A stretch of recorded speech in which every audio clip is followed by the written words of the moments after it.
एक मिनिट मला एकदा इकडून हो. तर सध्या आपण नांदेडचा जो दासगण पूल आहे त्या ठिकाणी आलेलो होतो आणि माझ्या मागे तुम्ही पूर परिस्थिती पाहू शकता आणि आपल्यासोबत काही स्थानिक नागरिक आहेत त्यांच्याकडून आपण हे जाणून घेणार आहोत. तर नमस्कार दादा. कधीपासून आहेत तुम्ही बाहेर? मग नांदेडची कशी आहे परिस्थिती? परिस्थिती आहे. पावसाचा फार कर झालेला आहे.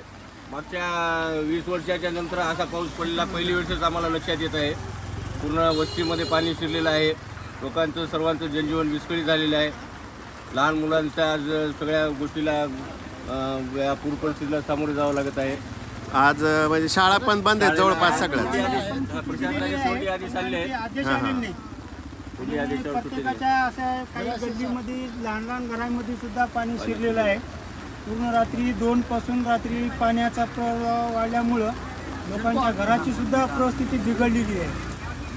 लोकांच्या झोपीमध्ये पाणी अंगाखाली, लोकांच्या सिडकोमध्ये म्हणजे बऱ्याच कॉलनीमध्ये पाणी वगैरे गेलेलं आहे.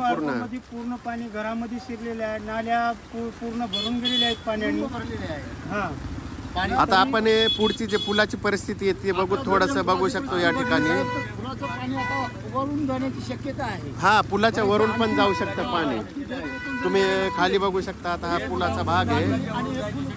वरून पाणी पूर्ण जाण्याची शक्यता आहे. लाकूड फाट्याचा जो जोर आहे पाण्याचा तो तसाच कायम थांबलेला आहे. आणि आता पुलावरती सध्या जे लोक येत आहेत तिथं प्रशासनानं थोडी काळजी घेतली पाहिजे, कारण आता हे पाणी कुठल्याही क्षणी वाढू शकतं. आपण बघू शकतोय खूप जास्त पाणी आलेलं आहे आणि हे पाणी पाहण्यासाठी लोक सुद्धा आलेले आहेत सर्व. या छोट्या ब्रिजला सुद्धा एक 15 मिनिटं जर समजा आणखी पाऊस जर वाढला तरी हे सुद्धा ब्रिज बंद करण्याचे आदेश द्यावे लागतील. हा हा हा, पूर्ण काही म्हणजे आता याचे सुद्धा तुम्हाला बंद होऊन जाईल. हे सुद्धा रस्ता बंद होण्यात येईल. आणि तुम्ही बघू शकतो आता सध्या वाहतूक सुद्धा चालू आहे या ठिकाणावरून. सगळे लोक जे आहेत ह्या ठिकाणाहून त्या ठिकाणी जात आहेत.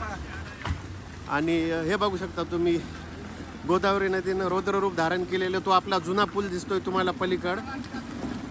आणि पूर्ण पाणी झालेलं आहे. आता ही जे साईड आहे आपला तो मोंड्यातून जो पूल येतो तो पूल आहे.